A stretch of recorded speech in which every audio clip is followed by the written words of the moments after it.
Welcome to Beacon of Speech. I'm Fred Hunt. That's Ted Coley. Hey, Ted Coley, how are you today? Fred, how you doing? Look, Nice we wore shirt. the same shirt by accident. We look like a couple of lemon popsicles. It's very ironic we're talking about popsicles. It is 93 to 95 degrees out. It is hot as hell. In the background, you'll hear the whirring sound of the air conditioner. I apologize to our viewers. That is my fault. I am in great pain this week. We almost did not do Beacon of Speech. Did you know that? Yeah, you never explained yourself. We will explain ourselves to our listening audience, or our viewing audience. Our vast listening audience. Our vast audience. I may or may not have broken ribs. Ted, how did I break my ribs? A kid punched you on the bus? No, I have no idea. On Friday, I came home. I was cleaning the bus from the end of the year. Mopping the bus, sweeping the bus, cleaning the windows, right? Then I said, I have been a good boy. I am treating myself to Burger King. Do you like Burger King? Yeah. I ate a fish sandwich at Burger King. I had a pop, and I came home, and I sat and leaned on the couch. And I said, that hurts. And I leaned on the other side of the couch. I'm like, ah! I think I broke my rib leaning on the rest of the couch. Wow. The armrest of the couch. Now, normal people do not break their ribs when they lean against the couch. So, there's two other things. I look on WebMD, so we'll see how close to death I am. Okay? The pain... Now, when you say you may or may not, you have not seen a doctor, have you? No, because I'm a big wuss. See this right here? It hurts right here. Yeah. Okay, you look on WebMD, you see what it says right there? Does it have to be that side? Or Yeah, it's got to be this side on the left. What is on that side? Your kidney? Your spleen? It's very, very good. WebMD said it's probably a broken rib. Okay? But I'm like, I didn't do anything. I leaned on the couch. It says if it's not a broken rib, it could be an inflamed spleen. Wow. Which means you're having some other problem. Spleens just don't crap out. You know, like your liver, if you drink too much. Yeah. Spleens don't just crap out. Unless you're, I think if you do a ton of heroin, which I don't do. Yeah. Right? So I'm like, oh, well, it's not my spleen. Or sometimes it can be your kidneys, and the pain is so bad it radiates across your side. So it's either a broken rib, kidney stones, or a spleen issue. None of those are fun that I want to deal with. Should we make predictions on what? Yeah. What Let's it is? see. Well, we'll see what is Fred's ailment. So if it's a spleen, in theory, this could potentially be our last Beacon of Speech. And be like, wow, he did pretty good for not having the spleen that was working. Or, like I said, I think it's just a your broken spleen, can't they? Oh, yeah, but I won't be over for a while. I won't be able to sit in a chair. Now, what does your spleen do? They said it's like an extra liver. Like your liver cleans out your system, right? Yeah. Well, the liver cleans out all the bad stuff, but the spleen cleans out like extra bad stuff. Huh. So you could live without your spleen, but then you better be eating, tofu and natural drinks and stuff. You see what I'm saying? I didn't. But I don't drink that much alcohol, so it's not a big deal. I don't drink alcohol at all, actually, but I do drink a lot of caffeine. But so one way or the other, I may not be doing this next week. So you seem to think it's your spleen. I, in my head, think it's a spleen because... I don't think it's a spleen, but I think it's something. Because I cannot fathom sitting down in a chair and leaning on a thing and my rib breaking. To me, that's unfathomable. And if that does happen, that means I got some other host of problems where my ribs break if I lean against a chair. You see what I'm saying? Mm-hmm. As a matter of fact, talking to you causes me pain, and the more I yell, the more it hurts. So every time I yell, you causes other people pain. Yes, yes. Instead of causing you pain today, I'm causing myself pain. So we're not going to talk. I don't want to talk about politics today. I want to talk about fun stuff. Okay, but when I want to talk about fun stuff, I want to talk about sports. Okay, well, what's going on right now? What's going on in the world of sports? World Cup. World Cup. Ted Coley, what do you want to talk about in World Cup? Russia? No, what game do you want to talk about? which game do you want to talk about that you watched this week? Which game did you find extra enthralling? I did not watch any games. Yes. Are you going to watch any games? No. No, because you have no interest in World Cup. And that's my point. And did you watch any baseball games this week? No. No, I didn't. No. They said baseball attendance is down precipitously. Well, you know what the problem with me and baseball is that I think there's too many games. It's it's every day for 6 months. So it's like any one day doesn't mean that much. Right. That's why I would make fun of like one of the guys we used to work with, because he'd be getting all excited because the Indians won like a preseason game or something. It's like he would be running around like they won the World Series and they won like a preseason game. Yeah. So this is where I'm going today. The Cavs lost in the NBA Finals. And they did horrible. And after the fact, you found out LeBron broke his hand. Okay, I'm holding it up towards the camera. Okay? And there's a conspiracy whether he even really broke his hand. Because he showed up after Game 4, said, I broke my hand, that's why I played bad. And then went and took the cast off. And nobody spotted him with a hand cast since.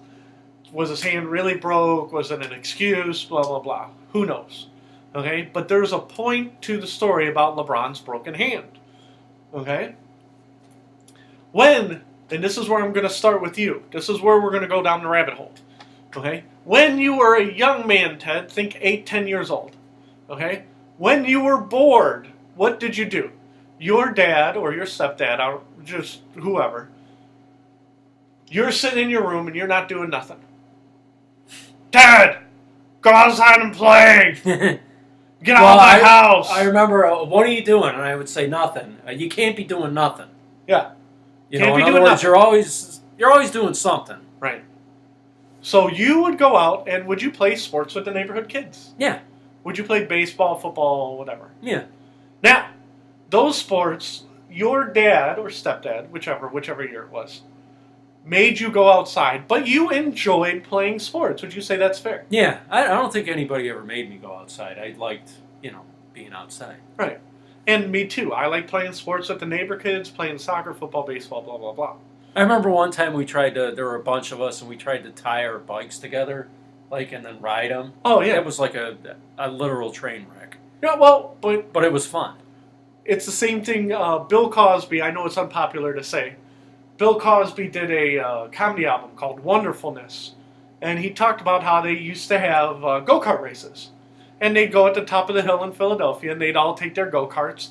And none of the go-karts had any brakes, and they would all go down the hill, and they'd all crash their go-karts. And I'm not as funny as Bill Cosby, and forget about that rape stuff at the end, okay? Back when he did the go-kart skit, it was your childhood. We're going to tie our bikes together, we're going to run down the road, and we're all going to fall down, we're all going to break our legs and arms. Right? But it was fun. You didn't do it because you had to do it. You did it because you wanted to do it. Mm-hmm. Right? And now that we're old men, you're old, I'm old, right? Sometimes you want to watch sports because sports are fun. Right? Here's my issue today. This is the cadre in me coming out. Why sports is not fun today. Okay? Today, there was an article on ESPN, and it said there's a lot of angry football players. Why are they angry, Ted Coley? Steroids? No! They are angry because they do not make enough money. Okay? And they are only making $10, $15, $20 million a year. You don't understand. Some of that goes to agents. Some of it's taking away their quality of life later in their life, right? Which I'm not going to argue that, okay? Because now the studies are proving that, playing NFL football is like being in a car crash, right? Mm. Their argument is they are not making enough money compared to basketball players. Basketball players are coddled. If they have injuries, they don't have to play through them. The examples that they were using were like Kyrie Irving and Kawhi Leonard. Kawhi Leonard had a quad injury, right? And the team says, you're fine to play. And Kawhi Leonard said, no, nope, quad injury. And they're like, you have to play. He's like, nope, I have a guaranteed contract. So I'm not playing, and I have a quad injury, right? And Kawhi Leonard is up for $200 million extension. He goes, you know what? Not only do I have a quad injury and a guaranteed contract, I'm not going to play here in San Antonio. I want to play for the LA Lakers, and I want you to trade me. Okay? So now the NFL players are furious. We got a crappy union. I wish that if I had an injury, I didn't have to play football. And I wish that I could be like, I don't want to play for the 0-16 Browns. I want to play for the New England Patriots. You see what I'm saying? And they're like, if we would have known it would have been this crappy, we would have played basketball. Right? And it's not one or two or three guys. They say a lot of the people say that they're going to strike next time around because they want contracts like the NBA. Guaranteed contracts, they don't have to play if they're not 100%. Okay? Blah, blah, blah, all the way down the line. Do you know if the average NBA player makes more than the average football player? They do? Yes. But it's so is the NBA the highest paid sport, or is it baseball? No, it's the NBA. It is the NBA. Per player. Per player. Well, yeah, that's all that matters. But here's the scam, okay? How many people are on an NFL roster? It doesn't have to be exact. Round number. 53, isn't it? It is. You nailed it right. 53.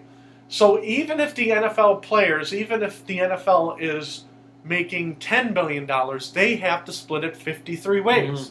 The NBA players only have to split it 14 ways, and technically only 5 ways, because once you get down to 6th, 7th, 8th, so that's how many people are on an NBA team is 14? On a roster. Yeah. On the court is 5. Because it used to be what? It used to be 11, wasn't it? 11 on a whole NBA team? No, on a whole roster, yes. But I think it's 14 now. 14 But they've only have 5 on the court. And baseball is what, 25? Or? Yeah, it's like 25. It might be more or less. We're rounding. So the argument that the NFL players are now throwing out is if we would have known, we wouldn't have played football. Anybody could say that. If I would have known, you know. Well, and that's why we're gonna circle around this. Sports used If I would have known when I was 18 that I was going to end up like this, I wouldn't have done what I did. Yeah. Well, if I would have known, but the whole thing is that when me and you were young, we loved certain sports. I love soccer. What was your favorite sport? What was your favorite sport to play, not to watch? Football. Yeah. But you came across, and no offense, Ted, but you are not built like an offensive lineman. You're just not. Yeah. Okay? So you figured out fairly quick that you would not be able to play football professionally, right? In your head, you never thought, oh, well, I'm not the right size for football. Maybe I'll just play baseball, right? You were never... So the players are like, well, we're not players. We're athletes. Our profession is athlete. So if we don't play football, we'll just play basketball. You see what I'm saying? Well, where's your love of the sport? You know what I mean? When I think of baseball players, I think of guys with high baseball IQs, except for Manny Ramirez. You know what I mean? Whereas Manny Ramirez was more like a savant. And so when I hear football players saying we would have played other sports if we would have known, we could have made more money there than here, it makes me think of a lot of guys who do not love football. Does that make sense? Yeah, yeah. Now, would you tend to agree with my assessment or no? Well, the thing is that why don't they just do it now? Why don't they just make the switch now? Well, that's hard. I know. I mean, just because you're an NFL player doesn't mean it automatically translates to another sport. You know what I mean? Right. But a lot of on a professional level, right? A lot of these guys, and don't think of place kickers, okay? But a lot of these guys are elite athletes, and they're like, "We are an athlete. We're just going to switch sports." You see what I'm saying? Yeah. well, where is your love of football? Why did you choose football? Well, that's the people who would pay me the most. If I would have known, I would have went towards bats. You see what I'm saying? If you were, I guess like for football players, you would have to think what wide receivers and defensive backs are like the main people to be able to. A couple of tight ends. They played tight end in college, and then they got drafted by NBA teams, and they ended up in the NBA. Mm-hmm. And so they might have played basketball in middle school, but they ended up in the NBA because they went to, and they are elite athletes. My problem is that when I think of in the 50s and 60s, I think of people who are great at their sport. I don't think of great athletes. You see what I'm saying? I think of great football players, great baseball players, and this whole argument that he could have played any sport because he was such a great athlete, that seems to have only come around in the last couple of years. You see what I'm getting at? And I keep circling around to the football players because I don't think the football players realize how close their sport is to having real problems. With people not showing up at the stadiums and not buying tickets. Yeah. And me and you used to joke around about this at our work. There was a manager there who thought that money came from a magical spigot, and that's how he got paid. That there could be no customers, but he would still make money because he did everything he was told. And I think players are the same way in the NFL, where they think there's a magical spigot. We don't owe the fans anything. Because the money will just keep coming. The fans don't pay us. CBS, ABC, and ESPN pay us. It's like, well, how do they? Well, through it. They don't understand that if no fans show up or watch, that they're screwed. Does that make sense? Yeah. And so in my mind, again, I have a more romantic version of sports than other people. But I keep reading about this guy doesn't want to play, this guy doesn't. My whole mindset when I was a kid, and again, go back to 10-year-old Fred, and this is where we're going to go back to 10-year-old Ted. Okay? I remember it's raining out, and my mom would be like, don't go out. I'd be like, why? And she goes, well, it's raining. I'm like, I can see it's raining, but we're going to go out and play some soccer. And she goes, don't go out and play soccer, it's raining. I said, I don't effing care. It's raining, we'll just play in the mud. Right? There's pictures of me head to toe in mud from playing soccer. Yeah. We're just going to play soccer. Right? Because you loved it. Yeah, because I love soccer. We're going to go out and play some soccer.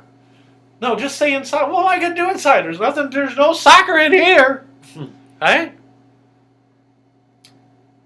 I want the players, even if they're mad about their salaries, they're not mad about their $30,000 a year salary. They're mad about their $30 million a year contract. And they're like, listen, you don't seem to understand. 10% goes to the trainer, 4%. So it's not $30 million, and it's not guaranteed. And Ted, you don't understand of that $30 million, and the government takes part of that. Yeah. Out of that $30 million, I might only see $8 million, Ted, and you don't understand that. They still end up with more in 1 year than most people end up with in their life. Right, and they're trying to explain it to you like you don't understand. Yeah. You're like, no. You're right, I don't understand. I understand completely. You do now. They would argue, well, it's taking a toll on me, and I always use the example. Don't do it. Well, yeah. Get a job as a garbage man. You could be a garbage man. No one's going to hit you. You'll make $50,000 a year, better than me and Ted. You'll might make get hit by a car or something. I almost saw a guy get run over on the garbage truck. That's why it's funny. But there's very few guys, and I always think of the guy from Brazil, and I keep forgetting his name, but he's and the thing is that with you saying this, you know who else is starting to fall under this category is these actors. Oh, yeah. You know what I mean? It's like pretty soon you guys are going to open your mouths too much, and it's like nobody's going to watch your movies. The thing is, and this is a difference here, when it comes to actors, there's not like a lot of movies I want to see. Mm-hmm. Do you see what I'm saying? Yeah. Like, let's use Brad Pitt. They do it backwards in the movie. What they do is they come up, they said, Brad Pitt's our star. What movie can we make around Brad Pitt? Instead of, let's make a great movie, and then we'll plug will Brad Pitt fit into it? You see what I'm saying? Yeah. So when it comes to, and it's not just football players. Football players brought my ire because It wasn't one, it wasn't two. And they said there's a number of guys on almost every team in the NFL who say they wish they played basketball or a different sport. Because it's not worth the meat grinder that the NFL is. And I'm not saying that they're wrong. What I'm saying is I want to hear a guy say, listen, I love the NFL and I want to fix my sport that I love.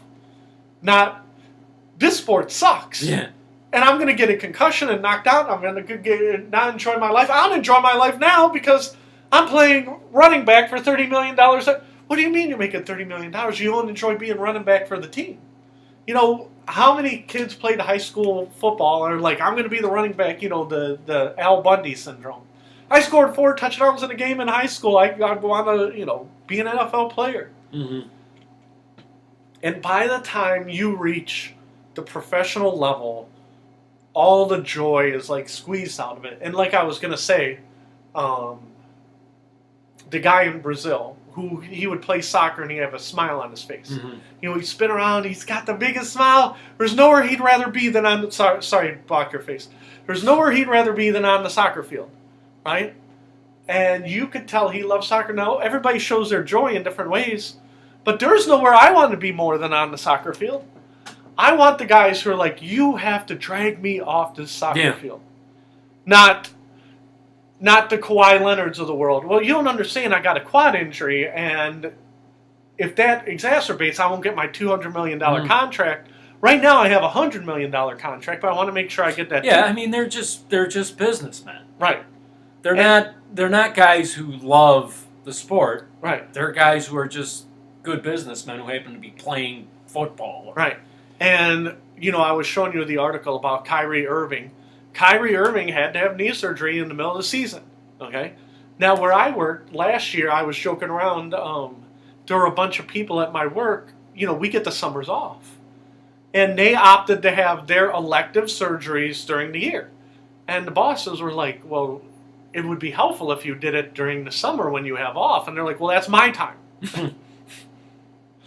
And it's like... And it's like, I don't want to have a surgery during the summer. You see what I'm saying?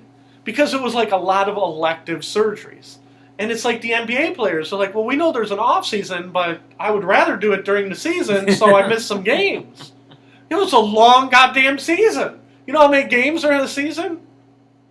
Yeah, you would think somebody who's a professional, like basketball or football player, they would want to do whatever they could to play as much as they could because they obviously must have loved the sport so much to get that good at it. Right, and that's another thing that the NFL players keep complaining about.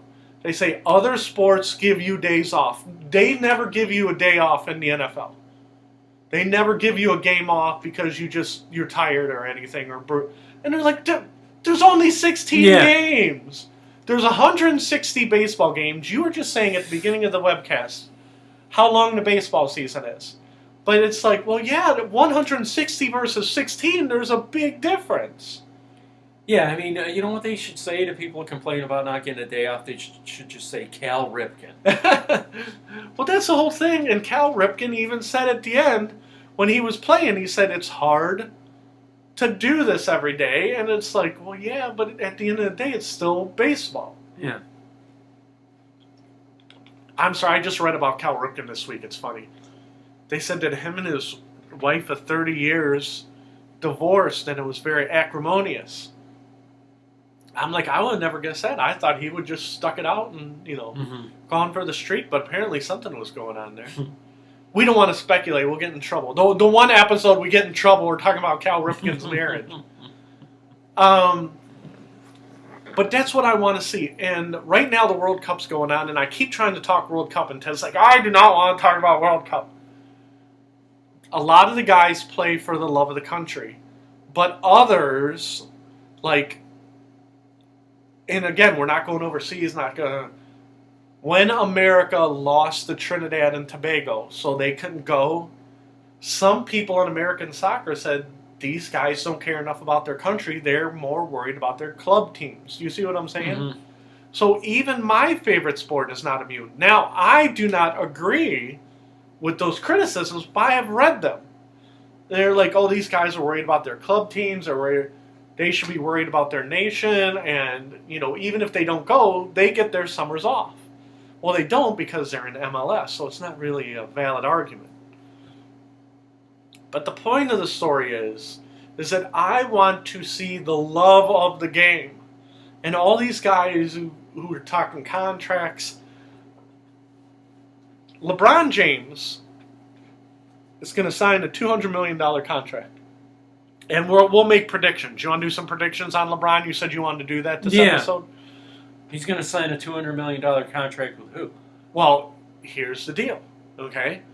LeBron James has a high basketball IQ. Would you agree? Yeah. I agree. And he says he loves basketball, and I agree. Okay? What's the problem with LeBron? LeBron is also a businessman, right? And so every time they tried to build a team around him, he's like, I'm not sure if I'm going to be on this team because I might want to play for that team, and I might want to play with that team. His mentality was the AAU mentality. I'm not going to beat you. I'm going to get the best team that I can find and stomp on you. You see what I'm saying? Because me taking on a bunch of scrubs and then beating you is a lot of work. Okay? Which is another... When you were a kid, you didn't care what team it was. Us 4 kids are going to play against you 4 kids, and then afterwards you'll be like, oh, well, let's switch teams. That game, we're playing for fun. We just want to play. We want to play. LeBron wants to leverage it so he has the best chance of winning, right? Oh, that's just being a smart businessman, right? He wants to get on the best team possible. But again, if you're the best player in the world, I will take these 4 scrubs over here and we're going to win the championship and screw you guys. You see what I'm saying? It's the mindset. And it is your GM's job to build... Well, LeBron wants to be GM too. Okay. When he's done playing, he can be a GM. Okay? Because part of the problem with the Cavs specifically is they tried to build around LeBron. Tried. And then they got a bunch of crap.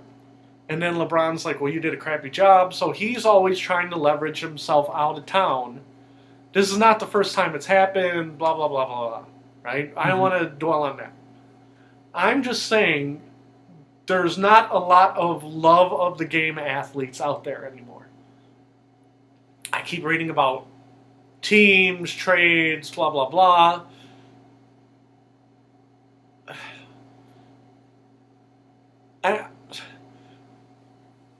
I don't want to bash on LeBron because people in Cleveland are afraid to bash on LeBron because then he'll leave. Right? And it's like, well, if you bash on him, then he's not going to stay. But for some reason, some people put him on a pedestal and say, you don't understand how great he is. I'm like, no, I understand how great he is. And I also understand that he's a businessman who, before he won his first championship, said, my goal is to be a billionaire. When they said, what's your goal in life? He said to be a billionaire. He didn't say to win 10 championships. Now, when he went to Miami, he said, we're going to win 1, 2, 3, 4, 5 championships. Right? Because he picked a stacked team. You see what I'm saying? But the first thing out of his mouth was, I just want to play basketball for 20 years. And they only won, what, 2? Who, Miami? Miami? Yes. With 2 him? in Miami, 1 in Cleveland. So he has 3 total. 3 total. But, and this is where I'm going with this, if he would have got drafted by Cleveland, what year did he get drafted? 2003? 2003. And say he plays until he's 40. That'll be 20 years.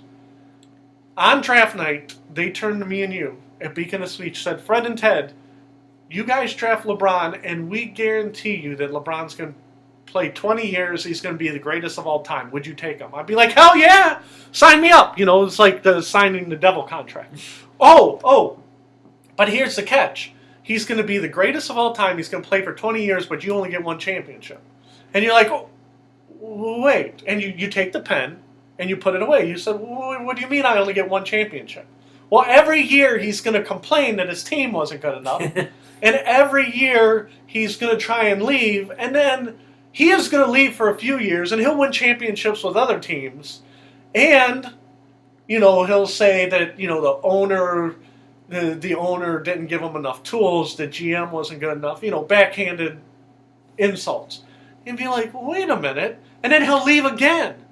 After he wins you a championship, he's going to leave again, and he's going to talk about how much garbage he played with and how none of the guys he played with were any good. And you're like, I don't know. That doesn't sound like that great of a deal. You see what I'm saying? Yeah. And you're like, but you get that one championship. So it's like the deal with the devil, right? You get the greatest of all time, but he ain't going to be happy to be there. Yeah.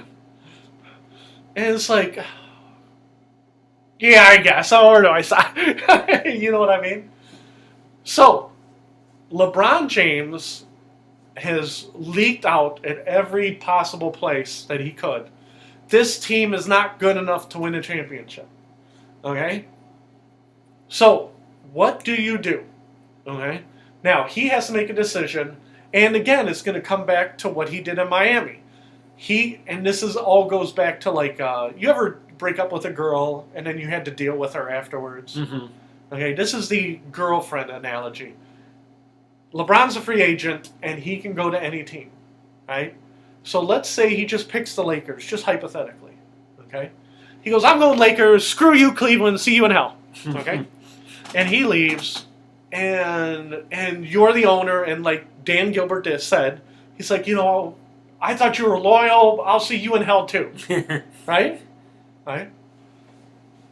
And then LeBron circles back around when Miami happened. And LeBron goes, yeah, I know I picked the Miami Heat. And now we're going back to the old analogy. We'll come back to the Lakers analogy in a second.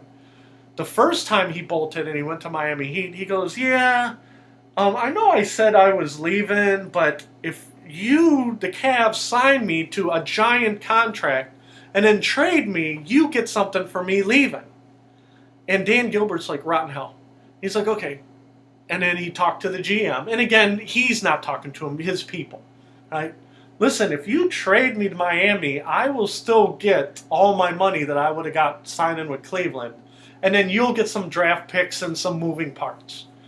And then the GM has to make a business decision and say, do I want to make what's smart for the business of the Cleveland Cavaliers?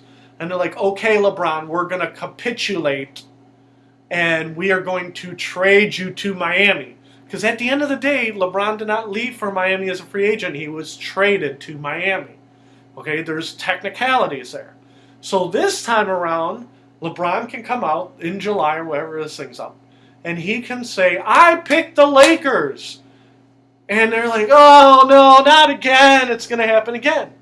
And then LeBron James will come around and he'll be like, listen, I'm leaving $50-60 million on the table.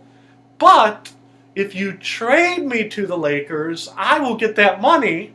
And then it's a win-win because you'll get draft picks and you'll get some moving parts instead of getting nothing. What happened last time? Did we get anything? Yeah, we got 2 first-round draft picks, a second-round draft pick, and like a guard. Was one of those Kyrie Irving? I think it was, but I'm not for sure if it was that pick or the Cavs' natural pick. Yeah. Because don't forget, Miami did really good, so it was at the end. The Cavs got their natural pick because they came in last. You see what I'm saying? Yeah. So LeBron, the businessman, says, I don't want to leave 50 or 60 million on the table. I want my money. Does that make sense? Mm-hmm. So when he leaves, he still gets his money on the back end. But he's taking a leap of faith that the organization is not going to cut off their nose to spite their face. LeBron James can say, I'm going to the Lakers. And Dan Gilbert can say, you know what, LeBron? I don't want anything from the Lakers. You just left $60 million on the table. I'll see you in hell. And I'm not going to write a mean letter. I just cost you $60 million, nothing personal. LeBron would be like, Dan Gilbert screwed me out of $60 million. I wanted to go to the Lakers and they were jerks. I would rather him send a mean tweet to give me my money. You see what I'm saying? Because at the end of the day, it's not... Now, he could be like, well, you know what, there's nothing wrong with being a smart businessman. And there's not, okay? My whole issue is, if you are a basketball player, I want to hear the love of basketball. Yeah. If you are a football player, I want to hear about the love of football. Not the love of negotiating. Not the love of negotiating, not the art of the deal. Yeah. Again, LeBron is a businessman first. Well, that's why everything second. has turned into a corporation. Everything's it's like a even corporation. these athletes are just corporations. Right. And LeBron Incorporated. The Boston Celtics made it to the NBA Eastern Conference Finals without Kyrie Irving, right? Kyrie Irving was making a movie, right? Now, can you see your knee? Your knee's right there. Can you hold up for the camera? You got shorts on. Can I? See that knee? Once you get your knee operated on 2 times in 3 years, 3 and 4 years, right? Your knee is not the same knee that it used to be, right? Somehow, Kyrie Irving has time to make a movie during the basketball season, right? Now, Kyrie's agent might say, he didn't do it during the season, he did it in the off season. He made a movie. You would think his top priority would be basketball. Well, no, he's not just a basketball player. He's a movie star, and he's a businessman, and he's this. You know what? I'm really. And again, the argument of the baseball player, you have 162 games, right? The NBA players say the season's too long, 82 games. Well, if the season's too long, when do you have time to make a movie? That's my point! I need time to make movies, so I'm going to take off during the basketball season and promote the movie, and this is the kicker of it all. I don't know if we talked about this on Beacon of Speech. Game 7, when the Boston Celtics played the Cleveland Cavs for the Eastern Conference Finals championship, LeBron was there. LeBron was the man. And don't get me wrong, LeBron is the man. Okay? Kyrie Irving wasn't even there. Why wasn't Kyrie Irving there? I don't know. He had surgery on his deviated septum. Oh, really? Yes. Now, he had already been off for months. Why would you have your deviated septum as an elective surgery during the Eastern Conference Finals? Because you don't want to sit there and watch your former teammate kick your team's ass. And a deviated septum, I've had the surgery, okay? They said, you need to get that fixed. And I said, well, when? And they said, well, it's up to you. When do you have time off? Because you remember, I had to plan my vacation around the surgery. So his argument was, I wanted to be there, but I had deviated septum surgery. I wanted to see our team beat LeBron, which is a flat-out lie. That's why you scheduled your elective surgery. You see what I'm saying? Because it wasn't about the Celtics. It wasn't about this, that, or the other thing. It was all about an elective surgery and avoiding public scorn. Okay?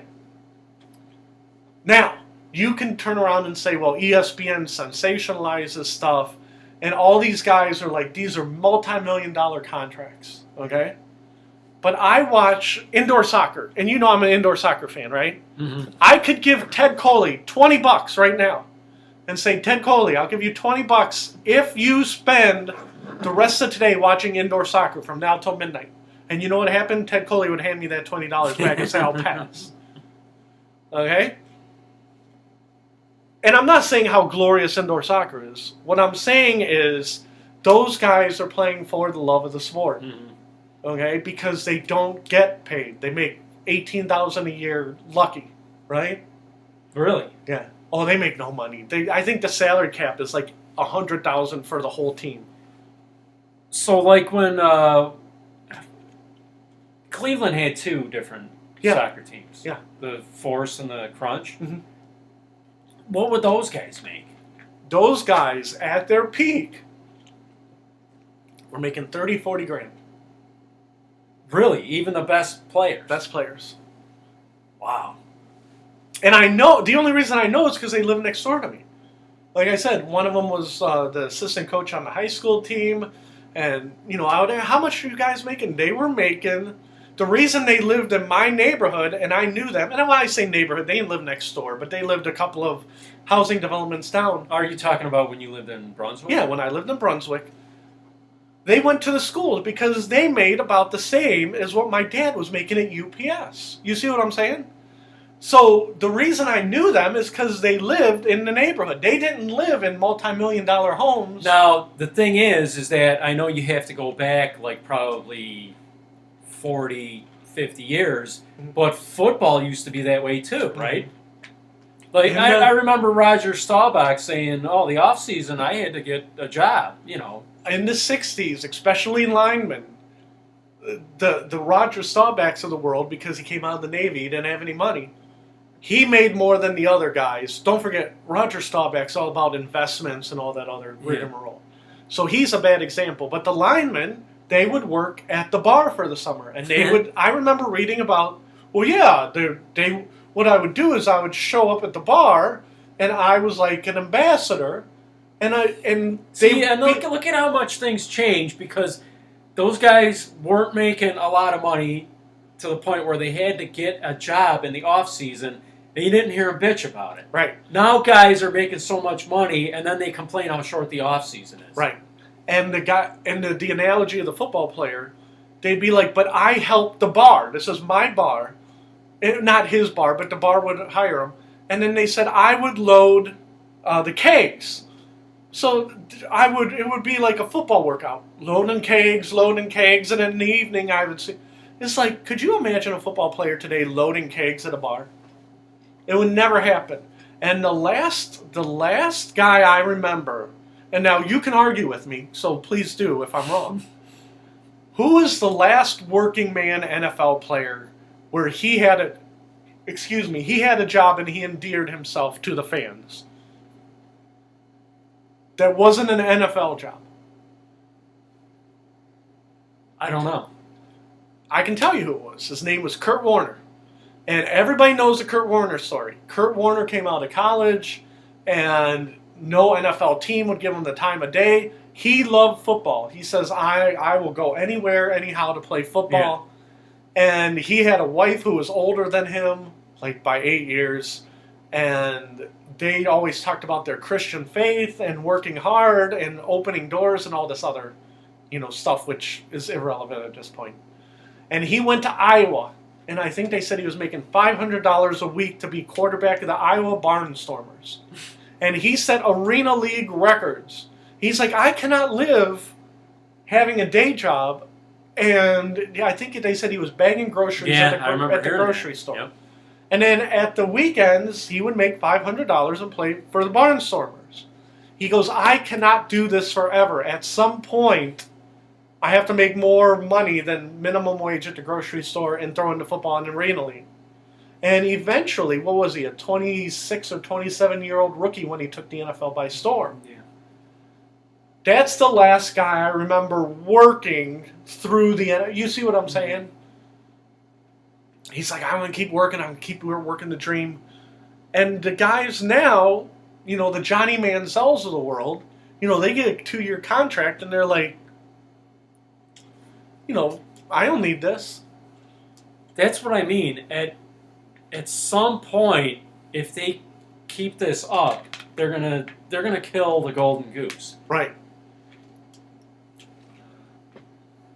I mean, I think it'll take a lot, but I think if it does happen, that it'll never come back. You know what I mean? Because it's like you keep pushing and pushing, and it's like the guy who's making $10 an hour, busting his ass, is going to say, you know what? Screw you guys. Yeah. It's like I'm getting tired of hearing you complain. And that's the thing. Me and you, us old guys, eventually we fall off. Okay. What you have to do is replace me and Ted with young fans.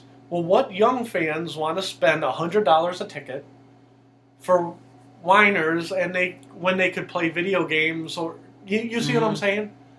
Now, what? I mean, they're killing the mystique. Right. Is what they're doing. Right. A lot of it is by being overexposed. You hear everything they say, and it's like, then you realize they may have a special talent, but they're not special people. Right. They're just, a lot of them are just a-holes who are really good at one thing. Right. Which, in life, you only have to be, I read something, you don't have to know everything. You just have to be really good at one thing in life. Right? But the thing is, you should be good at the one, let's use speaking of speech, okay? I know you said that I have a gift of talking a lot, right? Now, what does that get you? That gets you nowhere. I'm Kurt Warner banging the groceries. You see what I'm saying? Does that get you anywhere in life? But there's something to be said for not saying, like, let's put it this way. We do Beacon of Speech, and I tell you frustrations about money off the air, right? Mm-hmm. But I do not get on the air and say, you don't understand how hard it is to do Beacon of Speech. Okay? Yeah. First of all, I got to do research. And then my voice. I got to take medicine for my throat spit. You see what I'm saying? Yeah. Yeah, because you're talking down to people. You're talking to them like they don't have any problems. Yeah. And like I said, if we ever do get popular, you'll have to remind me of this when I'm like, you know what? Beacon of Speech isn't going to work out for me today because I got to go on the Howard Stern show. You don't understand. I have to do this show every weekend. Yeah, every weekend. I don't get a weekend There's no off season. No, every weekend, all through the year. Once a week, I have to do this show. And sometimes it's cold and sometimes it's hot. And then sometimes I sweat and my throat hurts. And it'd be like if one of us would have to have like an operation, we would schedule it on the day that Beacon of Speech. Yeah. Not the 6 other days. Yeah. It would be like the guy we know who had to have cabinets put in. Yeah, cabinets put in on... No, they only put cabinets on the weekend. But that's the whole thing. That was another reason I wanted to wait till Monday because I've mentioned this on the air before. I've had Guillain Barré, okay? And I went, and it was right before Christmas, and all the doctors were, like, gone. They're like, you don't understand, it's Christmas. Yeah. I'm like, I know it's Christmas, but I have a serious disease. And they're like, well, your doctors, they're gone. So you have to see a specialist. You have to see a neurologist, I think it was. And they said, well, they're all on vacation because they don't want to work Christmas. I'm like, well, what do I do? Mm-hmm. And they're like, well, you're going to have to find somebody. And I'm like, God damn it. You know. And so I found a doctor, and he's a great doctor. Free ad. In Millburg Heights, there's a doctor named Dr. Ravi Shankar. Okay? And he's a great neurologist. Are you serious? Yeah. That's his name? Ravi Shankar. Right. Well, you know who Ravi Shankar was. Yeah, that's... he's a musician. From George Harrison. Yeah. George Harrison. It's the same name? Well, that's his last name. His name is blah, blah, blah, Ravi Shankar. Yeah. Right? So Ravi Shankar is 2 names, right? It was Ravi, and then Shankar was the guy who did George Harrison. Is that correct? Yeah, Ravi was his first name. Shankar. Yeah. Yeah, so that was his whole last name. And his whole last name was Ravi Shankar. Ravi Shankar.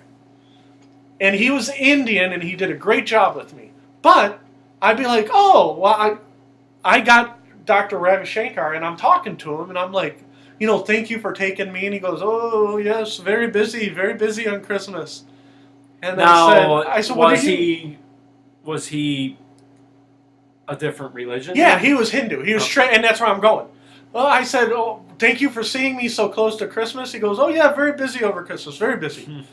And I said, well, I know there's no other doctors, and I appreciate you taking me. And he goes, oh, no, Hindu. And I said, no, I'm not Hindu. He goes, no, I'm Hindu. No Christmas. I know Christmas, no Christmas. And I'm like, yeah, okay. And he's like, I'll fit you in at lunch. No shot, dog bite. I had another doctor because when I was in my 20s, I never went to a doctor. Okay, so when I got in my 30s, I go to a doctor, and my regular doctor, she was not Indian, but she was like Pakistani or something. Right, and I was having trouble with lactose intolerance, right? And I said, yeah, when I drink milk, you know, I've been having problems, blah, blah, blah. And she looked at me, she goes, why are you drinking milk? I'm like, you know what, because we live in America. That's why I drink milk. Oh, no, what? Who respects the cow? Is that India also? India, yeah. And she goes, why would you drink the cow's milk? And I'm like, oh, because I live in America. I want another doctor. No, not Ravi Shankar. He was a good doctor. I'm talking about the other doctor. But the other doctor from India that I had. And she was so offended. She goes, I do not understand why you would drink the cow's milk. Do not drink the cow's milk. Is it because of the cow that you're... I'm violating the cow or something. You should have said, I'm not killing the cow. Oh, no, that was cow. Well, I was waiting for her to say how many cheeseburgers you eat a week. I'd be like, you know what? We shouldn't talk about this. Yeah. Why do you drink milk? Because I need something to wash the cheeseburger. Wash the cheeseburger down with. Yeah. So again, she was the lady from Pakistan or India. She was so upset. She couldn't understand. So again, it was different cultural things. But the whole point of the story was, what was the point of my story? I circled around. It had to do with Dr. Ravi Shankar. Oh, about nobody working. Oh, nobody working. So nobody works the holidays. Well, what doctors work the holidays? Well, ones that don't celebrate Christmas, apparently. So they are really doing the jobs that Americans won't do. Oh, yeah. Yeah. Because I'll never forget, they said, you need to see Dr. Miller. Dr. Miller is the best neurologist in Northeast Ohio, and there's not a lot of Guillain-Barré patients. I said, okay, and they're like, well, because it's Christmas, you can't see him until next year. I'm like, well, wait a minute. I have Guillain-Barré now. And they're like, well, then you're going to have to go to the next best doctor, because Dr. Miller, and we're going to send you to Dr. Smith. And I'm like, when's he? Oh, he's off for the rest of the year, too. Mm-hmm. And then there was a third doctor, and it was like, literally, it was like Dr. Miller. I know that, like, it was said to me yesterday. Dr. Miller was this great doctor. And they said he was busy through the holidays. And it was like Dr. Smith and Dr. Jones. And then they're like, you're going to have to find one on your own. And my doctor suggested Ravi Shankar, right? Again, the India connection, right? And I'm like, oh, Ravi Shankar. And in my head, I'm like thinking, not to be prejudiced, but I'm going to be prejudiced. I said, oh, I bet you Dr. Ravi Shankar, probably does not celebrate Christmas. So... But again, that wasn't confirmed till I talked to him, So, but again, doing the job that Americans want. And again, if you talk to neurologists, if I had Dr. Miller sitting here instead of Ted, he'd probably be like, you don't understand. I am the #1 neurologist in all of Ohio, and I need time off. Yeah. Now, for all I know, Dr. Miller worked 50 straight weeks, and he only had the last 2 weeks of Christmas off, okay? I don't believe that for a second. Especially if he's the best neurologist in Ohio, right? So I picked a bad disease. That's not a disease. Technically, it's a syndrome, right? I picked the wrong part of the year to have Guillain-Barré, right? Because again, and I'm not saying doctors should work 52 weeks a year, but it's like any job that you have in the world, right? This guy who's been here 30 years, he's off over the holidays. Somebody has to work the holidays. I ain't working the holidays. Just close the hospital, right? Well, in the grand scheme of things, the hospital doesn't close.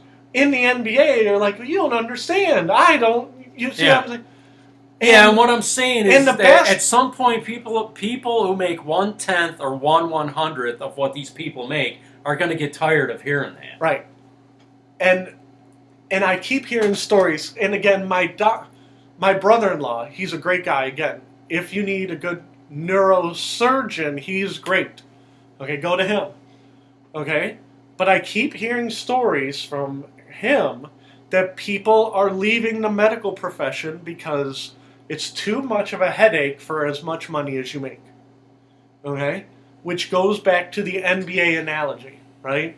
I only wanted to be a doctor my whole life, and instead of making $300,000, I'm making $200,000. And this is not what my brother-in-law says, okay? Mm-hmm. This is what other people in the profession say. And they're like, well, I did not get into medicine to heal people. I got into medicine to make money, okay? Now, again, let me be clear. This is not what my brother-in-law said, okay?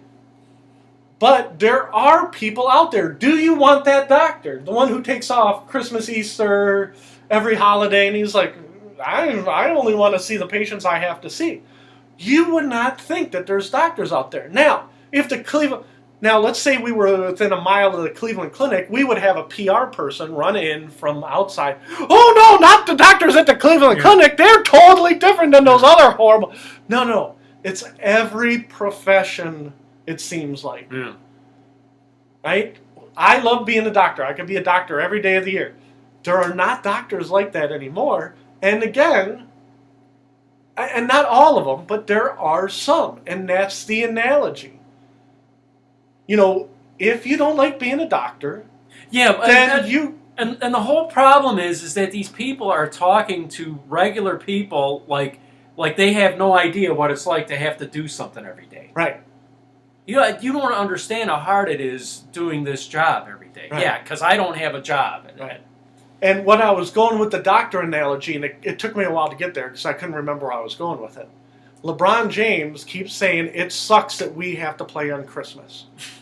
It's great that you and your family get together, but it splits up my family.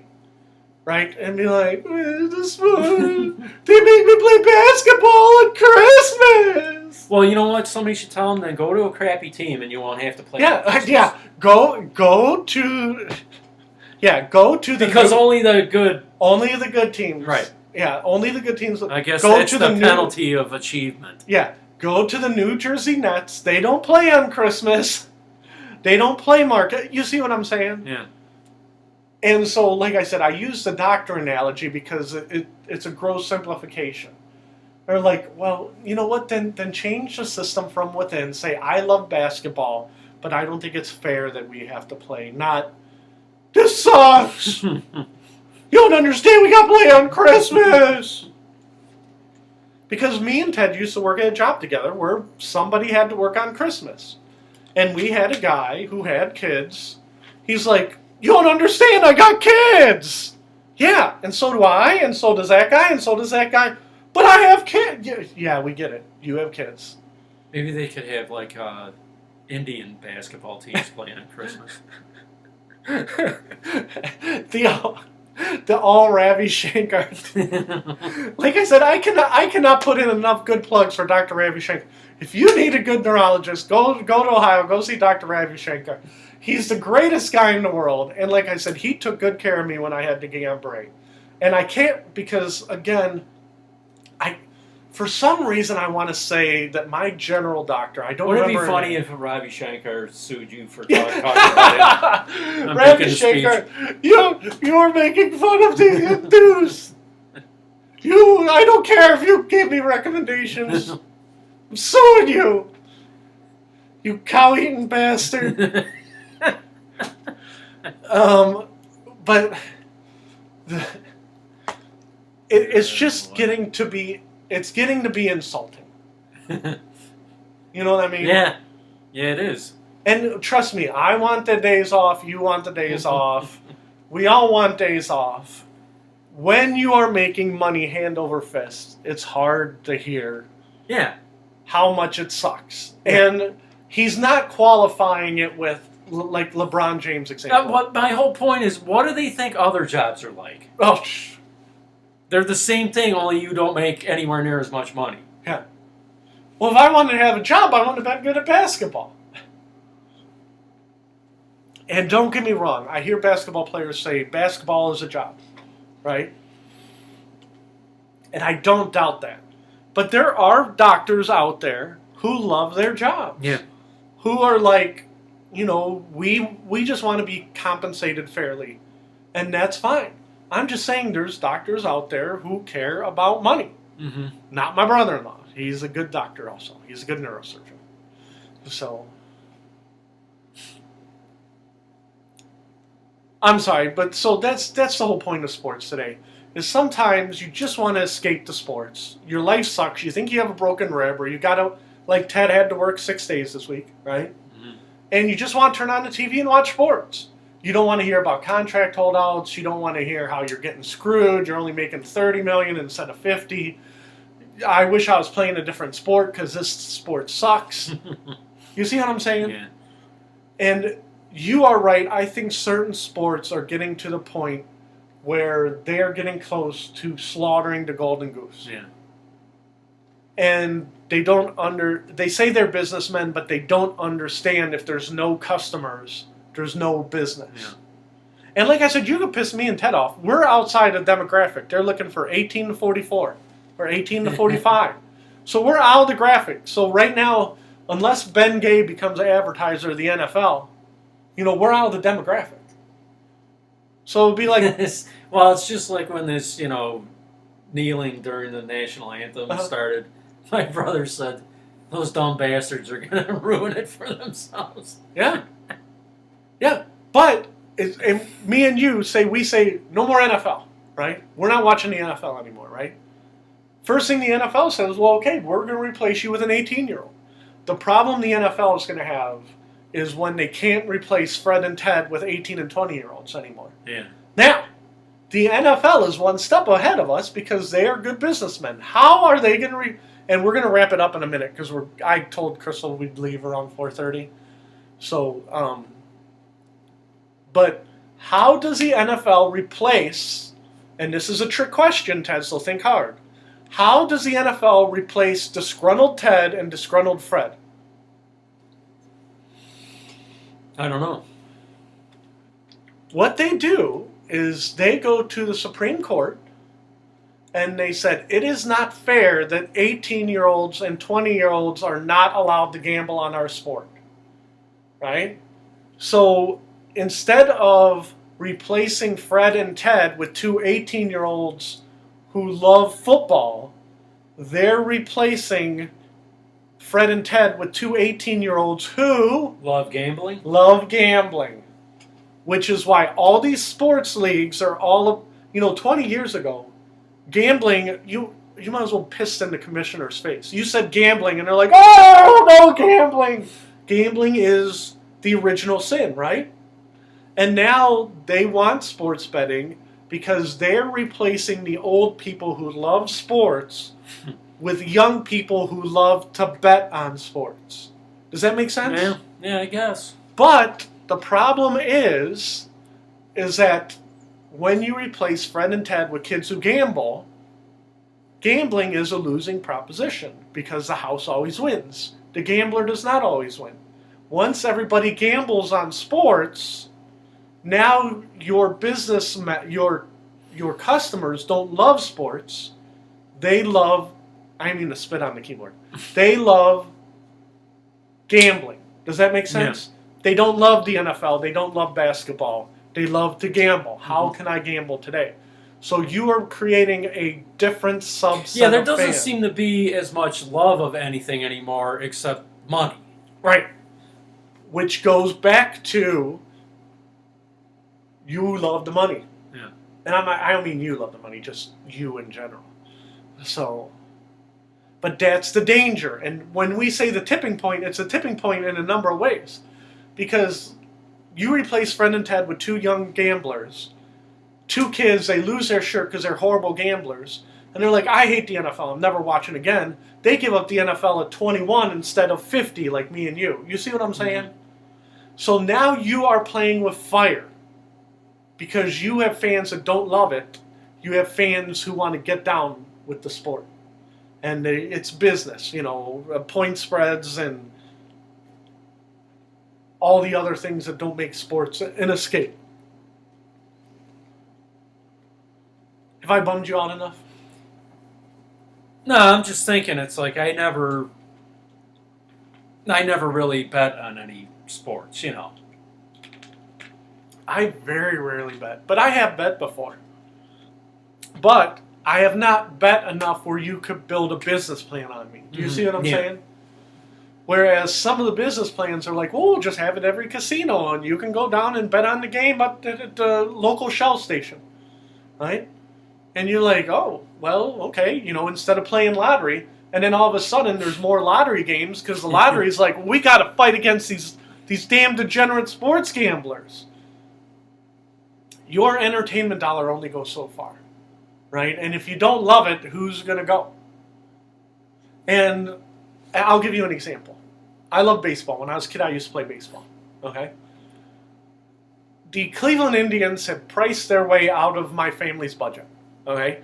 And it's not the Indians' fault because they're fairly inexpensive compared to other sports, right?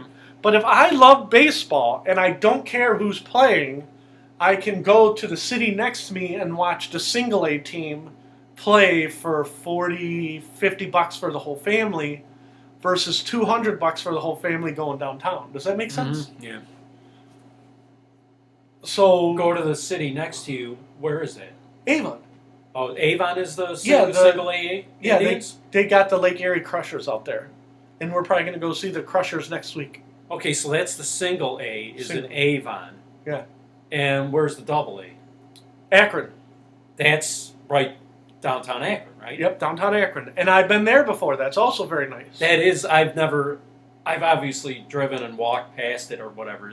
I've never been inside, but it does look very nice. Yeah. Now, where's the AAA? Columbus. Columbus. The Columbus Clippers for years and years were the Yankees affiliate.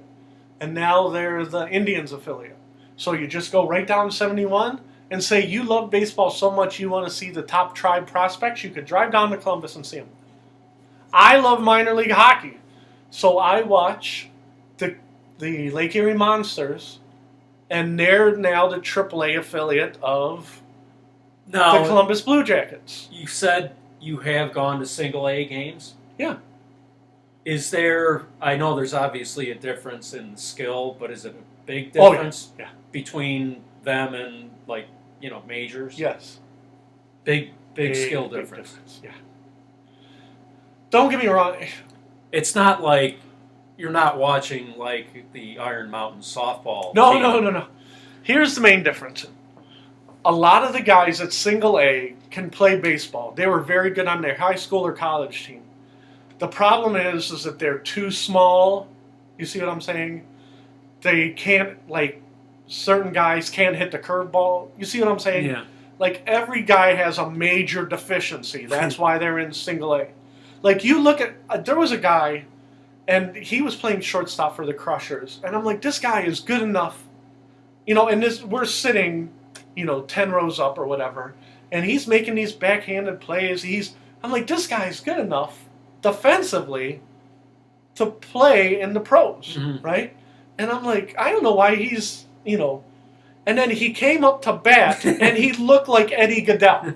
Okay, he's standing next to the catcher. He's at least a foot shorter, right? He's holding the bat, and he's choking up on it like I used to do when I was 13 years old. The knob is sticking way down there. I'm like, this guy can't be more than 5'1". And even if he's the best player in the history of the world, at 5'1", he's not getting a sniff of the majors. You see what I'm saying? And I'm like, the poor guy, and even when he swung, even though he was really good at defense, you could tell he wasn't much of a hitter. He's a slappy. Yeah. And I'm like, this guy ain't going anywhere. And I hope he enjoys playing for the Crushers for a couple of years. Okay? But the same thing, I've seen guys at the Crushers, 6'4", 220, they're chiseled, they're ripped. All you see is muscle, right? And they come up and they pick the 90-mile-per-hour fastball right down the middle of the plate. They send it 400 feet, home run, right? And you're like, holy cow, how come that guy's not in the majors? Right? Next time the guy comes up, pitcher goes, I'm going to throw him a fastball right down the middle of the plate. He throws him an off-speed pitch, and the guy looks like it's his first year. He's like, like he can't hit off-speed. You see what I'm saying? And once you see a guy, and you're like, well, he can only hit the fastball. You don't throw fastballs anymore.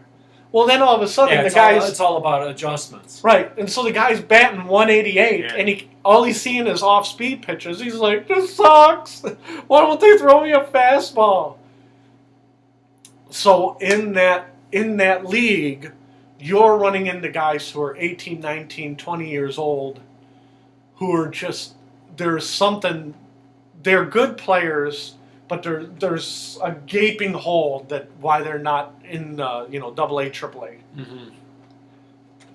And like I said, once you get into that rookie league, Single A area, the professionals, all these major league scouts, all they do all day is crunch analytics. How fast do you throw? How big are you? How strong are you? Crunching numbers. And all you need is one scout to look and say, that guy can only hit fastballs, and you move on to the next team. Yeah. Ted, I gotta go. What do you want to do a song of the day? Because I'm actually in a little bit of pain today. Do I want to do a song of the day?